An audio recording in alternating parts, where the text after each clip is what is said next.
Why your concealer is settling into your fine lines and wrinkles, Mature Skin Edition. As a makeup artist, the common issue that I saw across the board was too much product was being used. Remember, concealer is less is more. What I'm going to teach you right now is not to apply your foundation and your concealer all the way up to your under eyes. If you're applying foundation underneath the eye, that's layer one. Then if you're going to go in with your concealer, with your brush,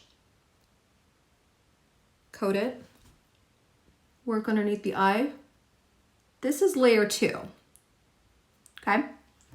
That's a lot of makeup underneath my eyes, and you just made your concealer absolutely pointless when doing this technique. What you're going to do instead to not get your concealer to crease is to stop your foundation around this area. And then from here on up, that's where you're going to focus your concealer. I'm taking my flat top kabuki brush by MOTD Cosmetics. It's called Buffing Base Boss. And I'm using the stippling motion to stipple the foundation across my skin.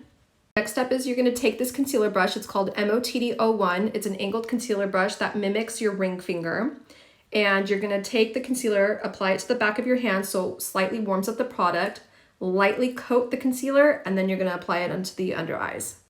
The motion you're going to be using is also the stippling method with this brush.